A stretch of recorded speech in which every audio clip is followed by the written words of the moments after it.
Right. All right, all right, all right. I say great morning world, great morning humans. This is your boy, Dr. JC Doornick, and welcome to another edition of the Make Sense with Dr. JC podcast. And we are just going to hang out and welcome some people.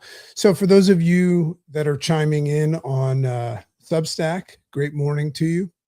I just want to let you know that we're going to be moving over as we did last week, to YouTube for a better interactive experience. So I'm putting the YouTube link in there. If the link for some reason doesn't work, just simply go to YouTube and search up Dr. JC Doornick, and you'll see that we're streaming live there, and it'll give you an opportunity to interact a little bit on a better interface. Great morning, Lori. So for those of you on Substack, if you want to partake in this and interact with us and then be part of the Q&A at the end, come on over to YouTube. We're really trying to make the interactive component of this better. And the way that we can do that is to have everybody come on over to YouTube. So the link is in there. I'll put it in again. If you're on Substack, once again, we're going to shut down the feed on Substack in just a couple of minutes and welcome you over there. I see Liz Bishop is here, Tango Pigeon, and Lori, and a couple of other people. So just inviting you for this Rise Up to come on over. I see John Shells has joined us. Great morning, everybody. Just I'll tell you several times before we start the actual Rise Up. This is going to be a live edition of the Make Sense with Dr. JC podcast. And like I said, it's going to be taking place over on YouTube live right now. So I will continue to put the link there. And if you cannot click on that link for whatever reason, because I don't know what your experience is on Substack right now, just simply go on over to YouTube, search up Dr. JC Doornick, and you will see that we are live there. So this is going to be a great Rise Up session. It's going to really help get your head on straight for this week. It's one of my favorite topics that comes out of my book, and it is on the 3 most powerful words that end the whole concept of feeling stuck. So I'm welcoming everybody that is on Substack to make the shift and come on over to YouTube and check in there with us. And that is where we're going to do this. We're going to stream it live there. You're going to be able to ask questions. I'll be able to field them, because that's the best part, is when I see what's going on in your cranial vault.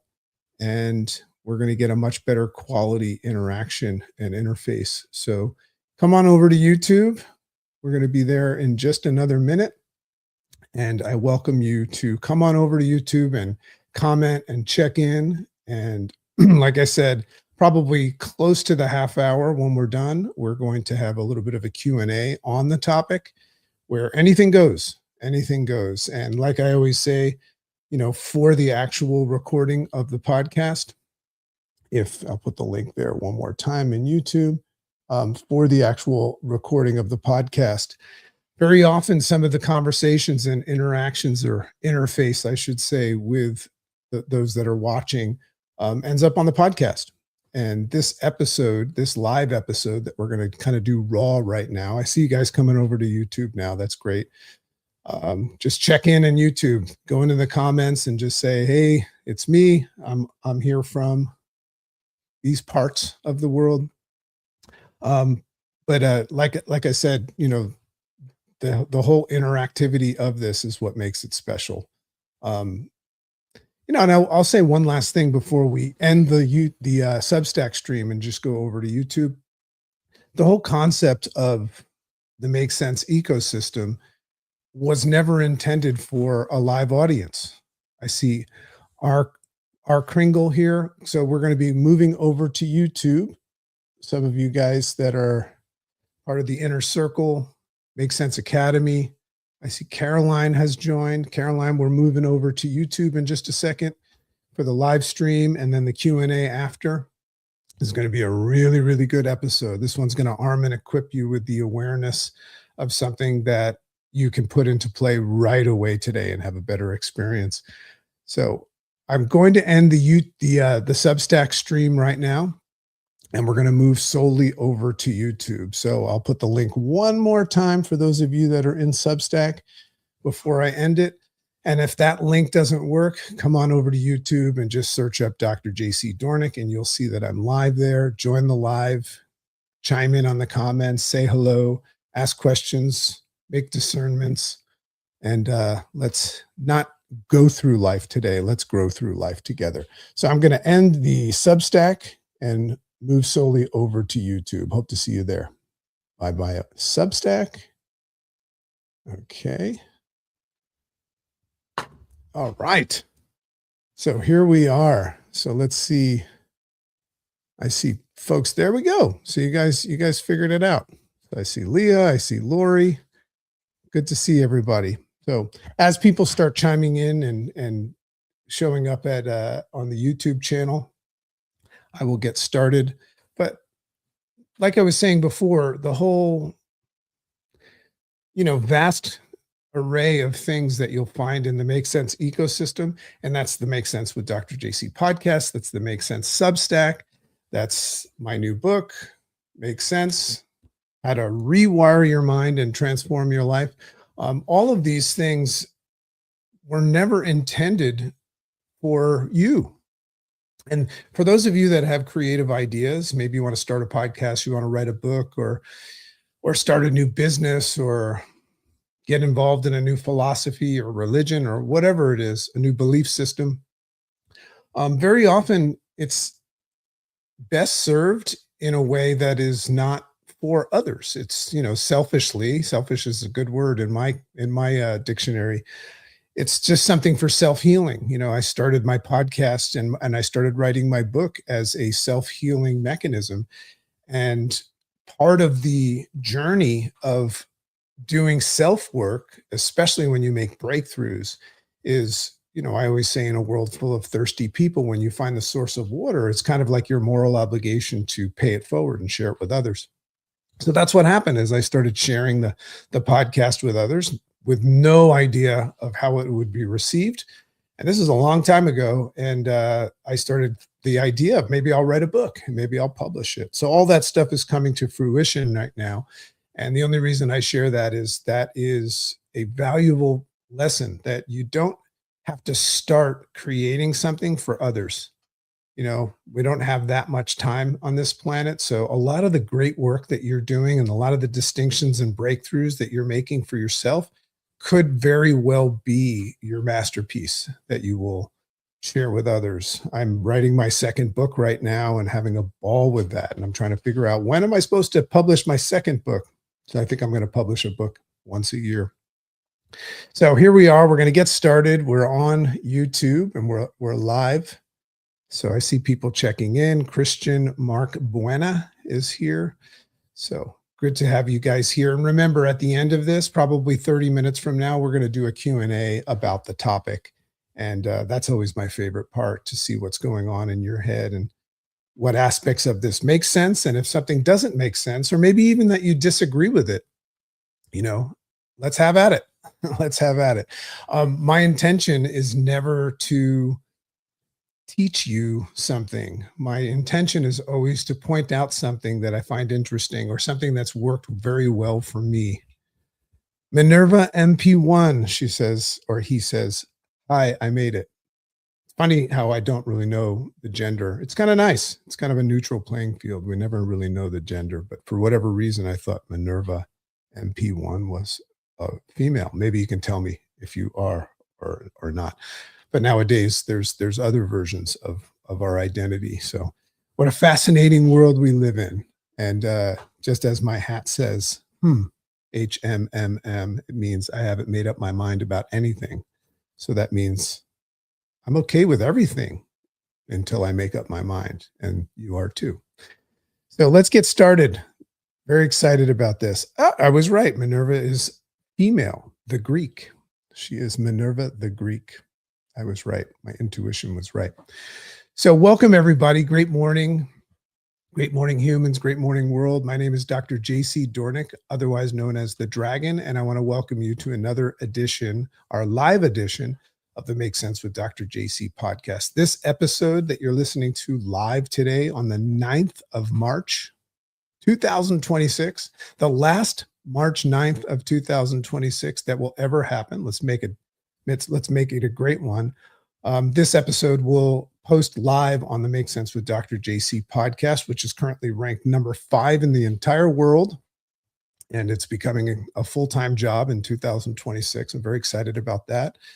And the more support that we get, the more reviews that we get on our book. If you've got our book, if you've bought my new book, Make Sense with this yellow cover and my famous glasses, if you've got that book, know that you also have access by buying that book to our monthly mastermind, which is happening for the first time tomorrow night on, I think, at 7 p.m. on the 10th.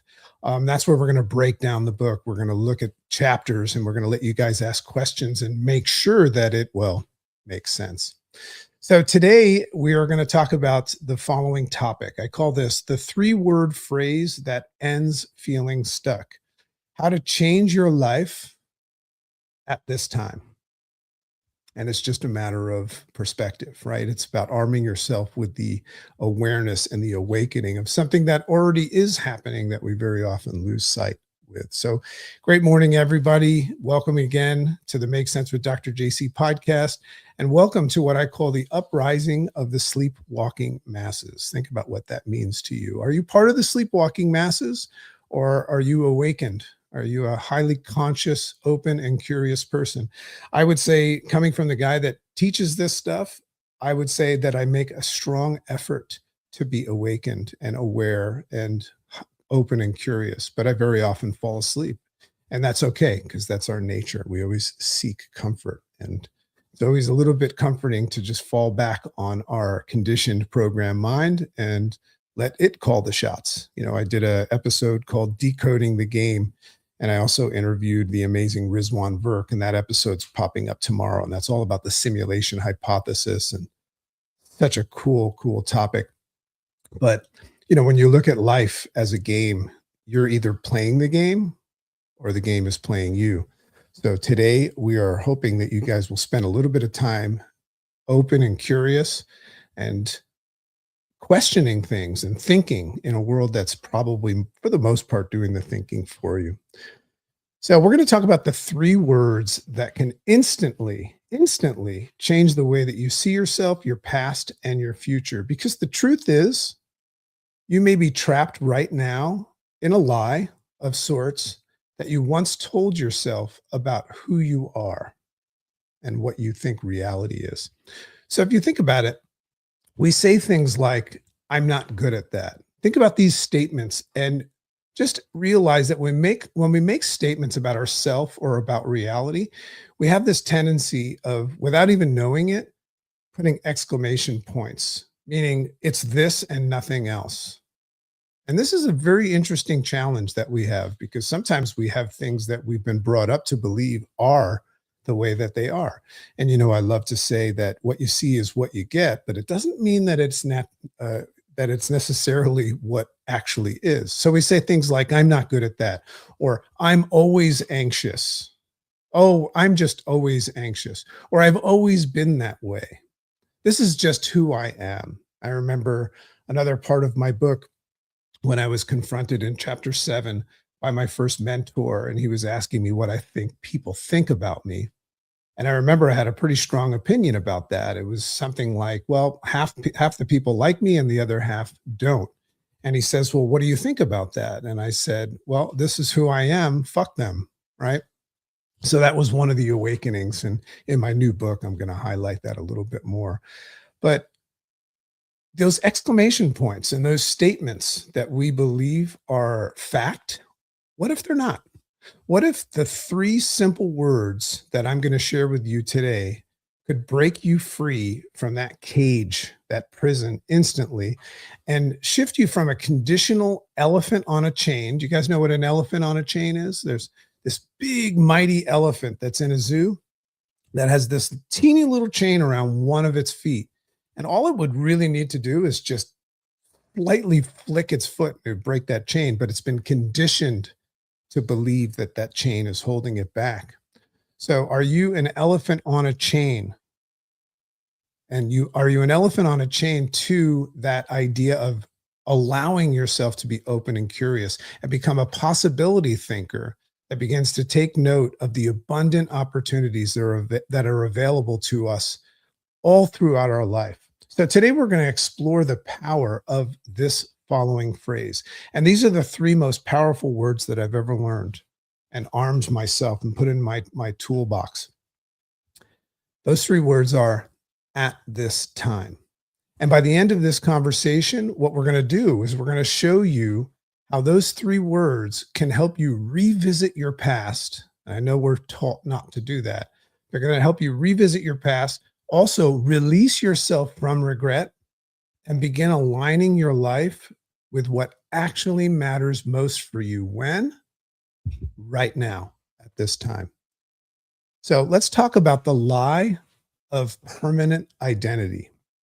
So most people, and when I say most people, I'm not referring to others. I'm part of that. Most people unknowingly imprison themselves, so we do it to ourselves, with permanent identities. And I can understand why. We're always trying to create some sort of a strong foundation. It's the very nature about why we have political views and religious views and things like that. It's all about creating a strong foundation to stand on. It's very scary to not have an identity. Sometimes we go through what's called an identity crisis. And what I've learned from my life is that's actually a good thing. But we have this tendency of creating these permanent identities, and people believe that their thoughts are facts.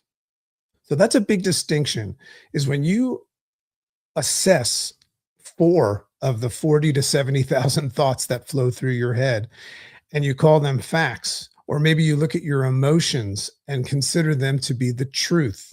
Sometimes we get our thoughts and emotions mixed up with checking with our heart and our gut, and we assess them and we determine that they're the truth.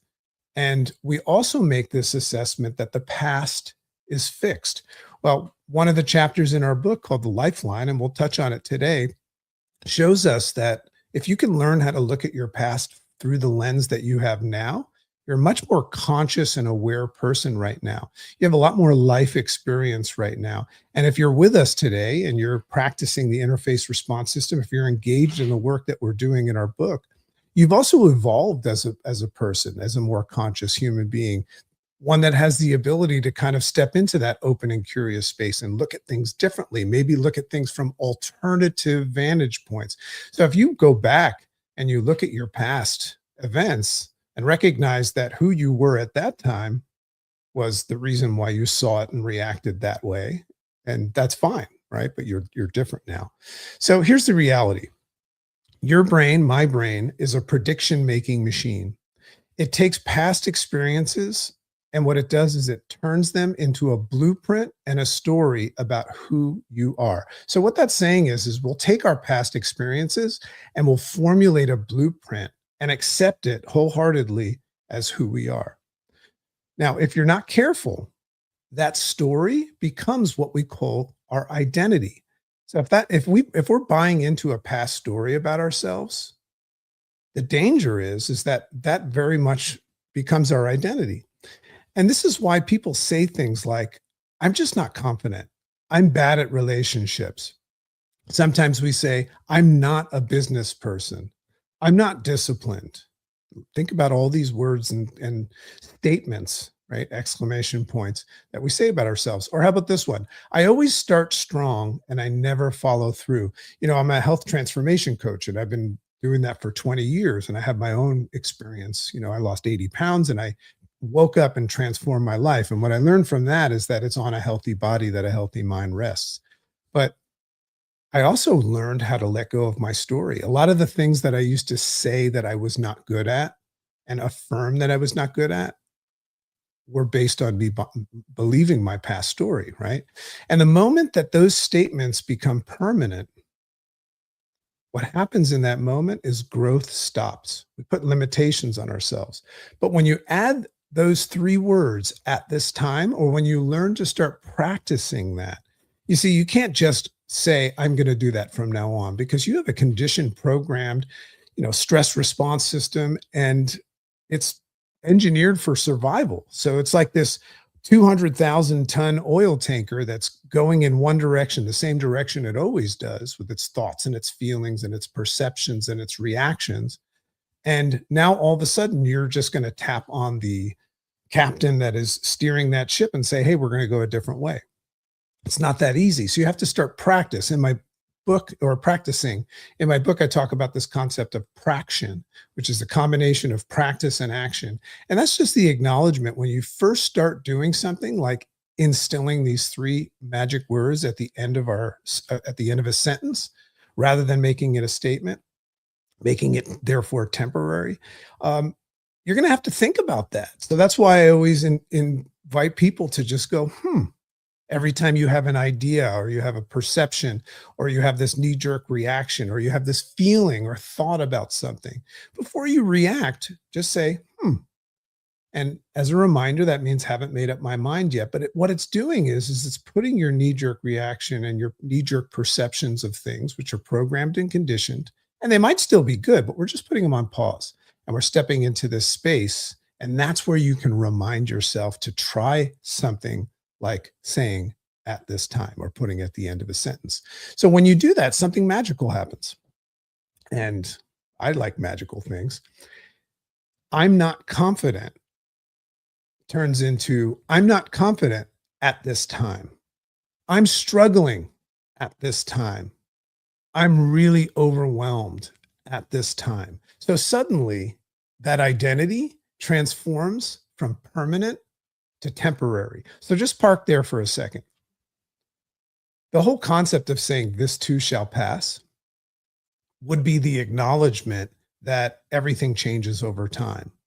But if you can't say that and you can't believe that, that's because your identity says that something is permanent, maybe about you, about somebody else. That's a big one too, is sometimes I'll make statements with exclamation points about other people that they'll never change. They can never change. But now what I do is I say, at this time, there's somebody that can never change. But that means that it goes from permanent to temporary. I just love that. And that tiny little shift creates something powerful, and I call it psychological freedom. I love the idea of psychological freedom. And here's why this matters a lot in 2026. So, one of the biggest reasons that people feel stuck today is that life, and I know you can see this, life and technology and all of the advancements and the decisions made by the higher ups is moving faster than our identity can adapt. That's a big statement right there. That means that my identity, this thing that I might be kind of permanent with, does not have the ability to evolve and keep pace with how fast life is changing. So we're all living through like massive life transitions all the time that we can't keep up with if we're closed circuit, right? And we don't have the ability to, be open and curious. That's why I love to be open and curious, because it helps me go along with things and not miss some potential like big breakthroughs or distinctions that I can make. So careers change, technology is evolving. Like I said, the digital world is constantly pulling at our attention. If you're focused on any of this crypto and blockchain and AI and virtual reality and all that stuff, you're either closed to that or you can take note that it's happening no matter what. And it's moving way faster than we can comprehend. There's no way that you could learn everything every day and keep pace. But what you can do is shift from permanent to temporary. And that's a wonderful relief and feeling.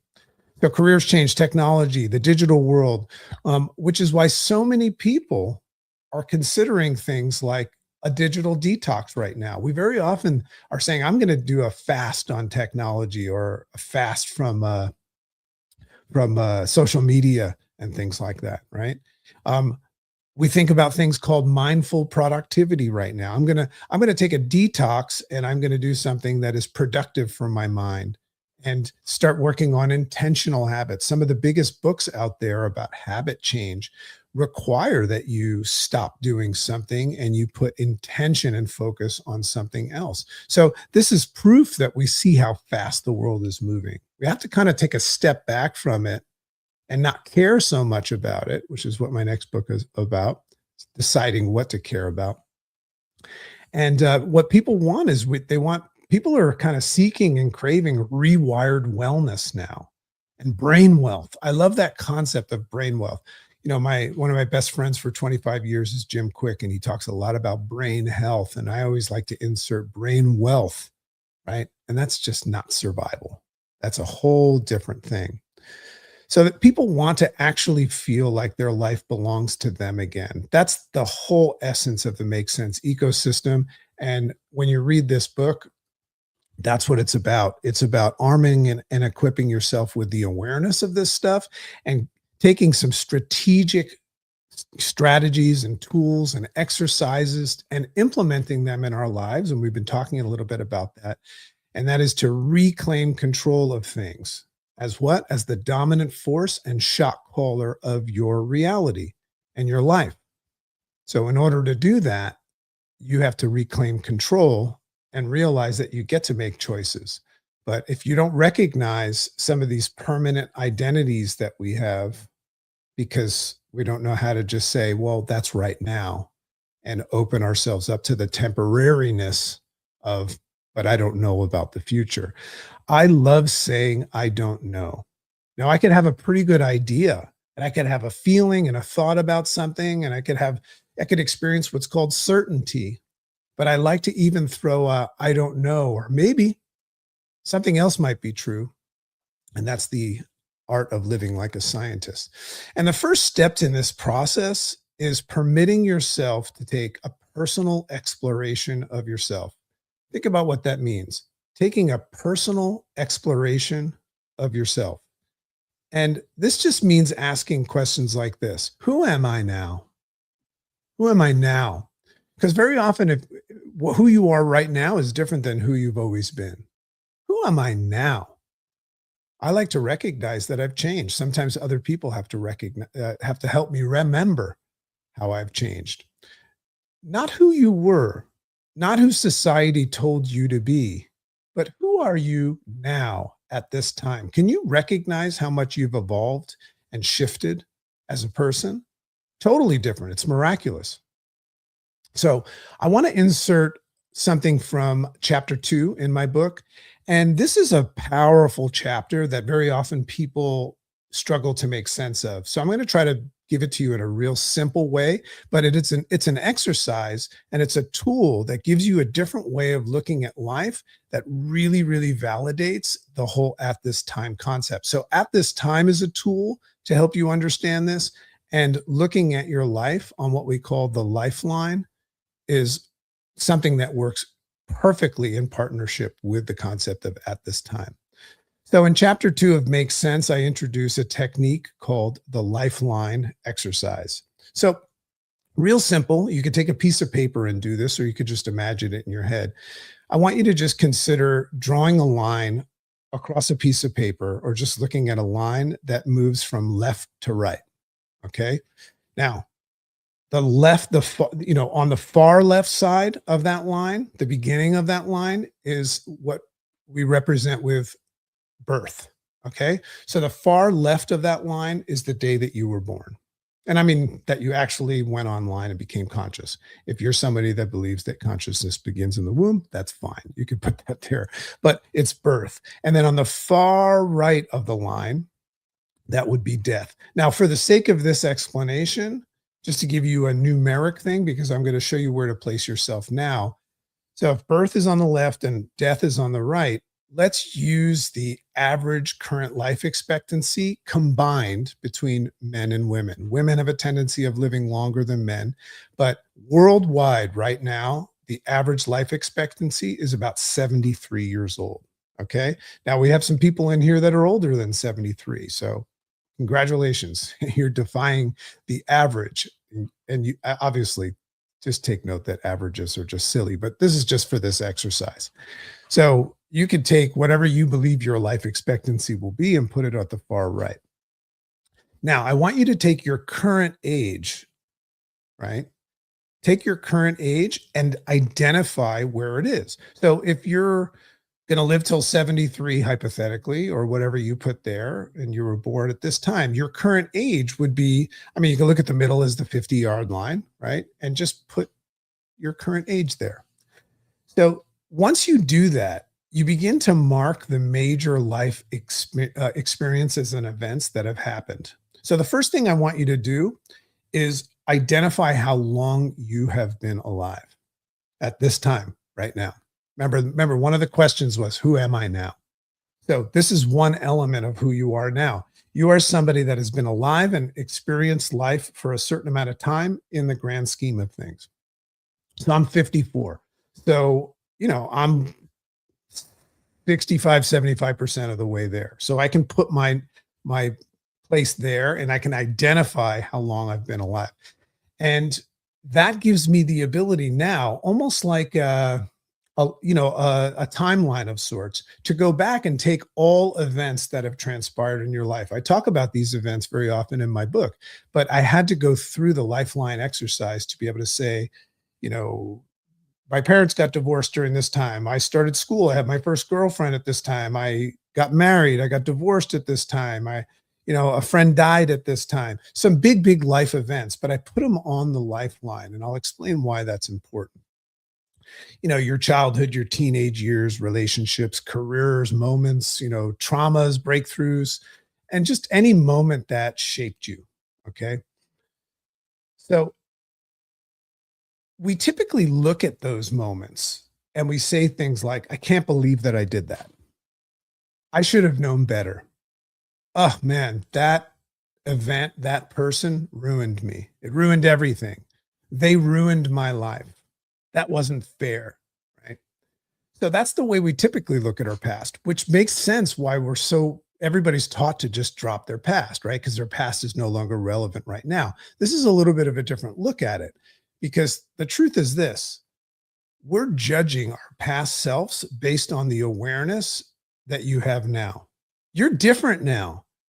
So when you look at your past and say, I should never have done that before, only the version of who you are now would have been able to not do that thing.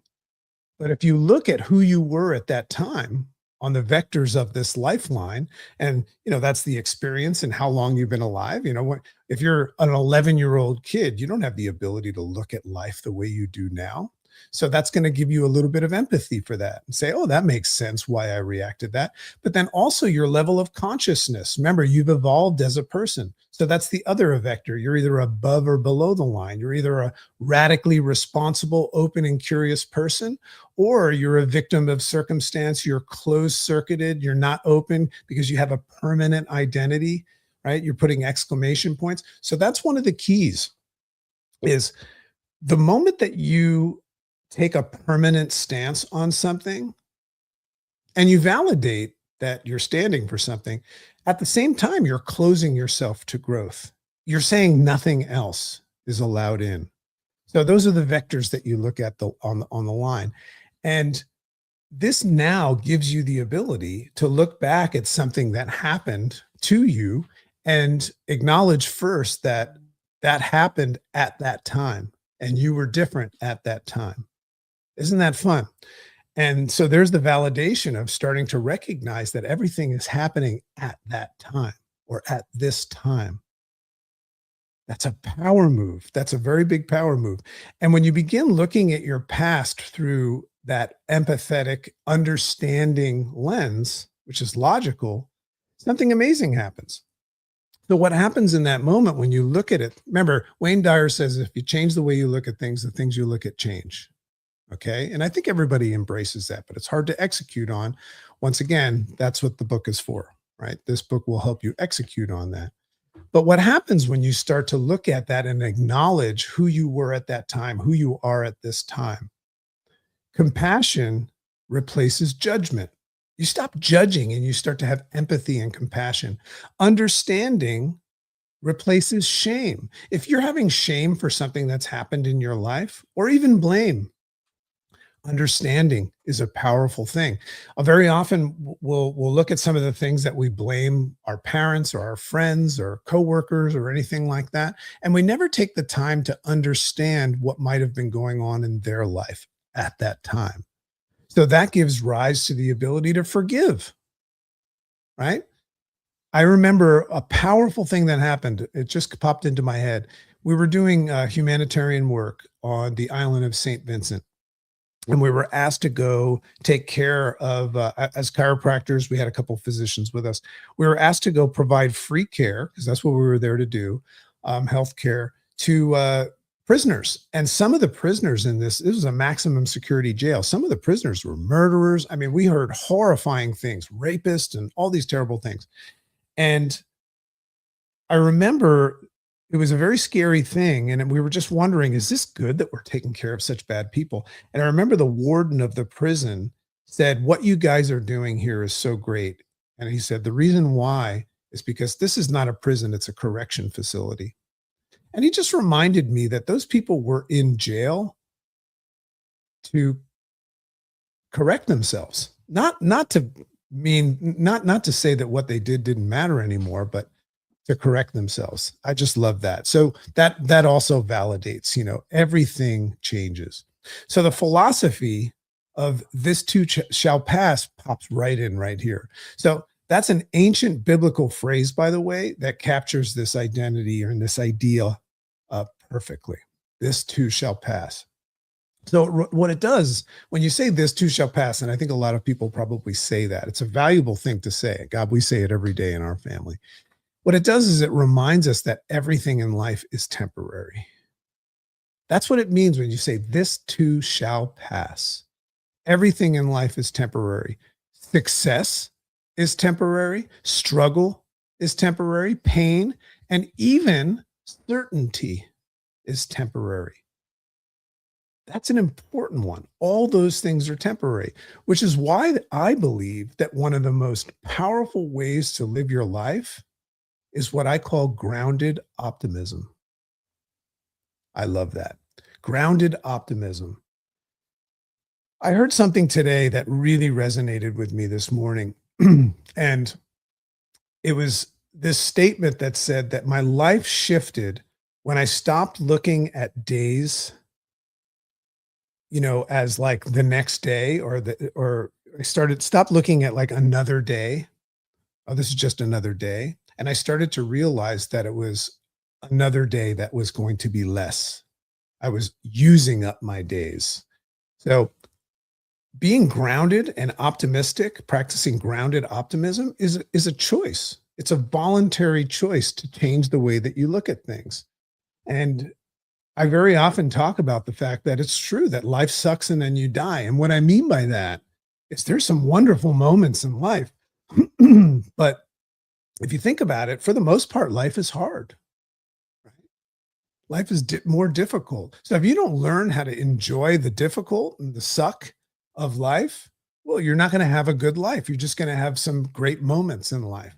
But for somebody that's truly happy, I'm interviewing in a couple of days the amazing Tal Ben Shahar, who wrote a book called Happier No Matter What. He's one of the foremost experts out of Harvard.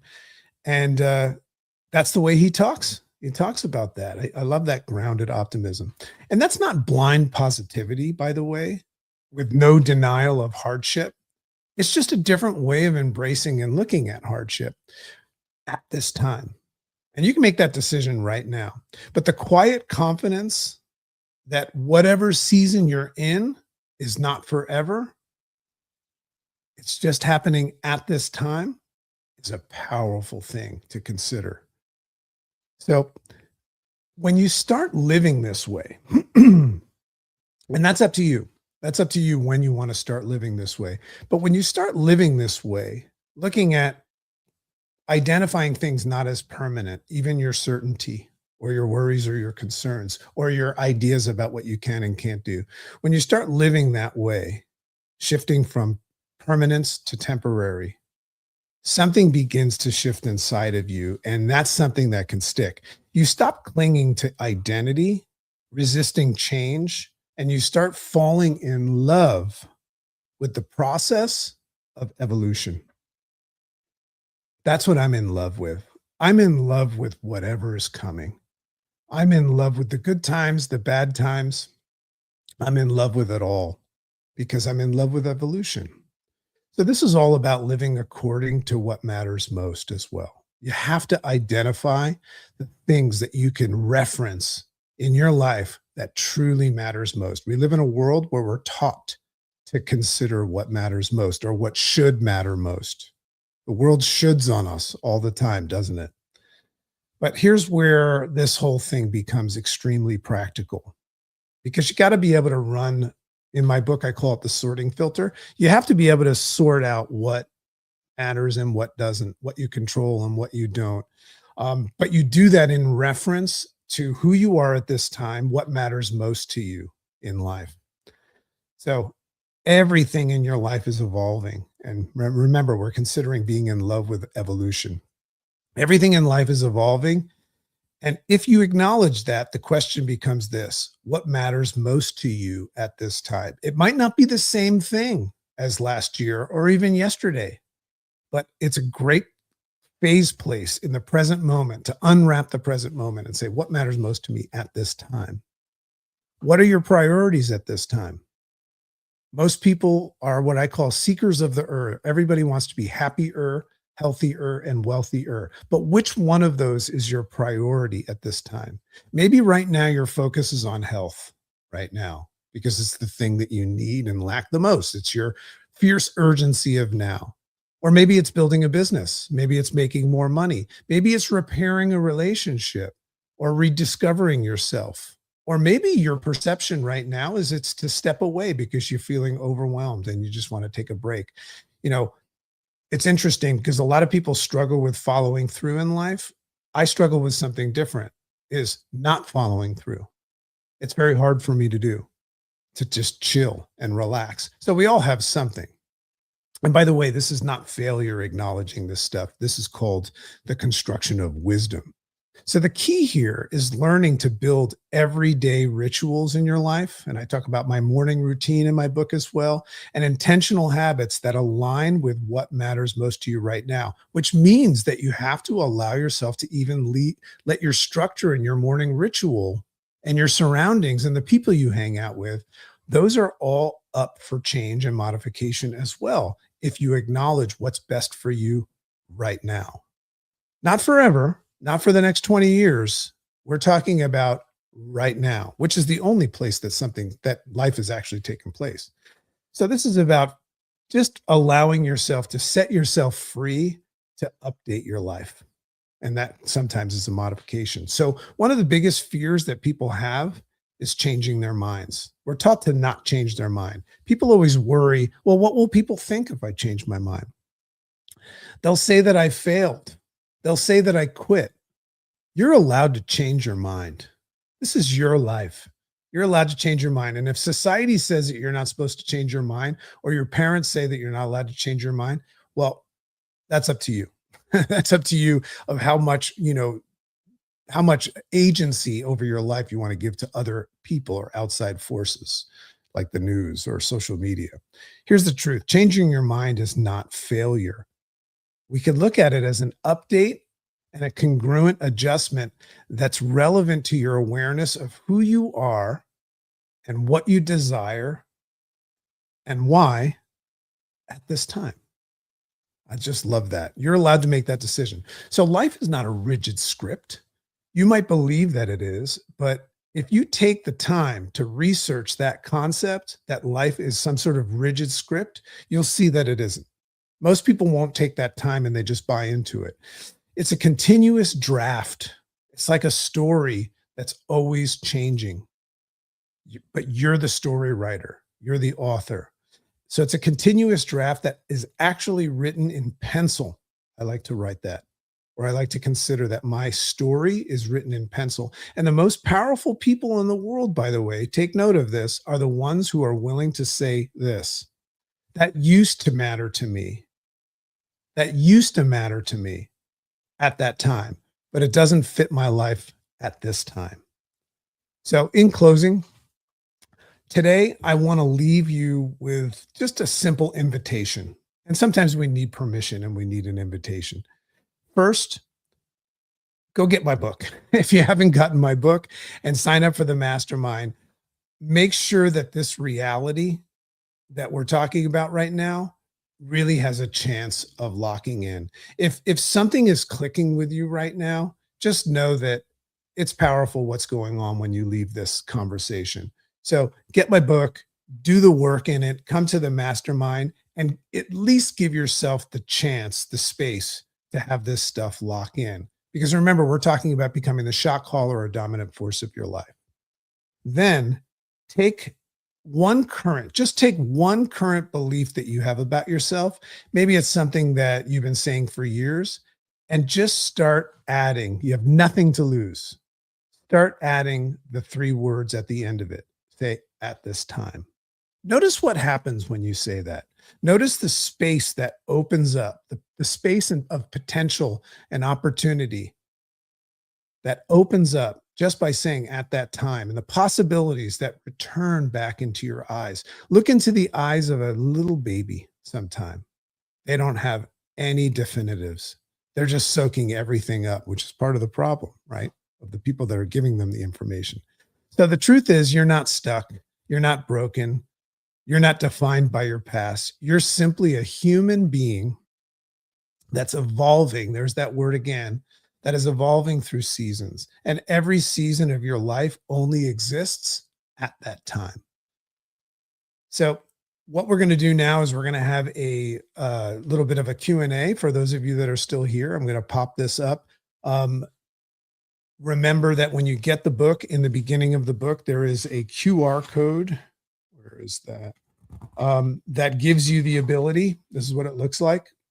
That gives you the ability to download the assets. And one of those assets is the Lifeline exercise. And that would be a massive, massive shift for you. So just looking, if anybody has any questions, I see some people here. I see Minerva says, I'm back, mechanical failure. Okay, so people are just watching. If anybody has a question that they want to chime in, this would be the time. I want to invite anybody that has a distinction or a question about this topic, or maybe share a story or anything like that. You're welcome to. I will field any questions. If somebody disagrees with something that I've said, you're welcome to entertain that as well. I will just allow a couple of moments, see if anybody has a questions. Anybody want to type a question into the comments and see if there's anything that we want to discuss. It's great to see everybody here. Lori says, should have, would have, could have. Yeah. But that's actually a great thing to look at. If I look at something that happened in my life and I said, I should have done this or I could have done that, that's only something that I can say at this time. Because at the time, I didn't know that, right? So any mistakes that I've made that I wish that I could go back and change, which would be silly, that would just be me not acknowledging that at that time that was the right choice to make. You know, a lot of parents, when I was practicing as a chiropractor, would ask me questions about what they should or shouldn't do, or did they make a mistake in how they raise their kids and things like that. And I just said, parents, for the most part, parents, Lori says she keeps attracting idiots. Parents always want to do right by their kids. So if they make a mistake and the kid looks back at the manufacturer and says, you made a mistake, they didn't do that on purpose. They didn't wake up that day and say, I'm going to make a mistake. I'm going to screw my kids over. I'm a parent. I've never decided to screw my kids over, but I've done some silly things, but that was at that time. Right. So Lori says she keeps attracting idiots. It's interesting to look at that question of attracting idiots. First of all, let's use the topic right now and just acknowledge that you could change that statement to, I keep attracting idiots at this time, right? So it's temporary. And what that means is that we start to say, well, what would I need to change in my life to stop attracting idiots. So it opens up the possibilities and potential of a version of yourself that doesn't attract idiots. So I don't know what that would be. And then she says, they talk untruths about me at this time. Start practicing those words, Lori. I am documenting their idiocracy or idiocy at this time. So once again, that stuff right there is in the land of permanence. That's in the land of permanence. If you're entertaining temporary, you should be open and curious to why it's happening, to why you're reacting, what role you play in it as well, rather than looking at it as something that's just happening to you. So Liz Bishop says, thank you for this talk today. What a great way to start the work week. Thank you. So this is my mom, Tango Pigeon, Ellie Jill. She says, so simple, so clear, and really makes sense. Thank you for speaking my language. Yes, and always remember, you're involved right now in a language that might make sense to you, but as soon as you leave here, that language most probably is going to go away. People don't speak your language. So just understand that right now we're in this jacuzzi experience where everybody is kind of vibing if you're still here. And that might not be the case out there. So also at this time, you're seeing the value of community, the value of hanging around with people that speak your language, but you have to learn how to evolve and, create responses versus reactions when you get out there and people don't speak your language. So Minerva says, after this broadcast, I will play the piano, a big reunion with my instrument. That's great. That's great. I'm assuming maybe you haven't been playing the piano lately. So that's great that you're going to go do that at that time, right? And that's the power of engaging in things like this. Sometimes it inspires us to go do something. Now, your only challenge would be to follow through, right?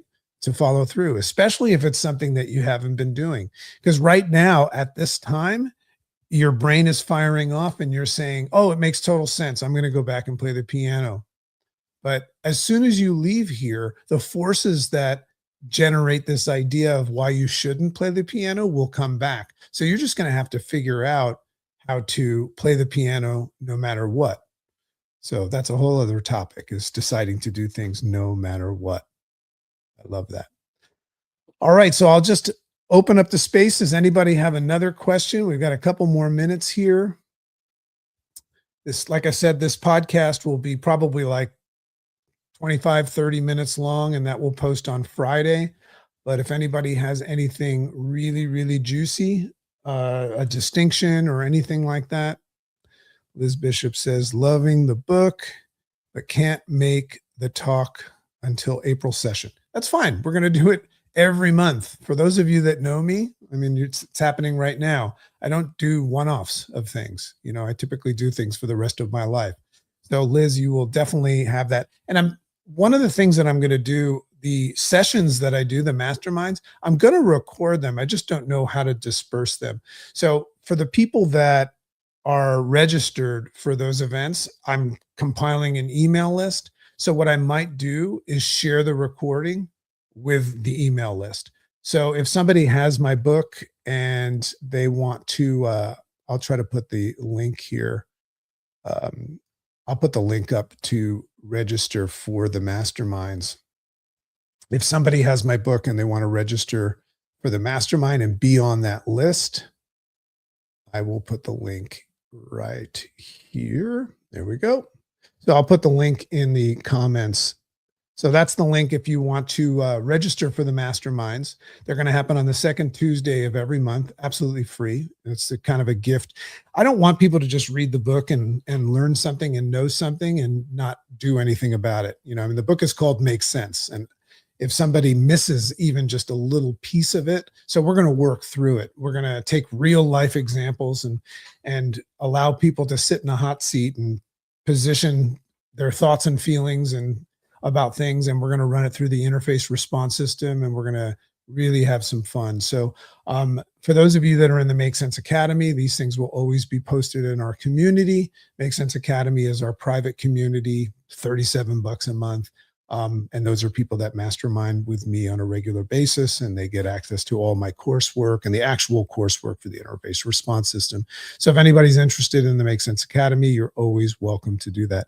Vimeo with a password could be a way. Yeah. I think, Liz, the way I'm going to do it is if somebody doesn't register for the mastermind, it's probably not something that is of value to them. So if anybody's registered for the mastermind, I'm going to just probably send them the link to it. And I'll probably use Fathom or something like that so they can have the transcript as well. Because the idea of just listening and learning is not where the magic is. It's executing. And so the people that come live are the ones that are going to probably have the biggest chance of that, because we're going to interact and interface. But we're going to do that every week. We'll probably really go over some of these early, distinctions and lifeline and things like that, but then get into the interface response system. We'll do that every month, second Tuesday. So does anybody else have any more questions? The link to register is right there. We're also, my partner Julie Loken and I started a new company called Dragonfly Creations, where we're going to teach people how to do what I'm doing right now and build a podcast. My podcast is something I've been building for 8 years, and it's now entering this phase where I'm going to be able to do it full time with a full-time income. So we're going to teach people how to not only start from scratch and build a podcast, but also monetize it and create a vertical. So if anybody's interested in that, just reach out. We have a whole thing happening on a free event, a 90-minute free event happening on the 14th of March. So a lot of fun stuff happening in the Make Sense ecosystem. Any more questions before we close this out today? And I go with my chicken, my wife. We're going to go to the junkyard today and throw a bunch of stuff out, start minimizing again. We're very big on that. All right. Well, love and appreciate you all. And remember, I always end this way. If you learned something today, give it away. That's the only way it's going to stay. When you learn something, put it in play. And the best way to put it in play is by teaching other people, giving it away. That's how it really locks in. So that's what's going to happen in the mastermind as well. So hope to see some of you there, meet you in person. And that is all for tonight or for today. And we will see you next week. Have a wonderful day. Bye-bye now.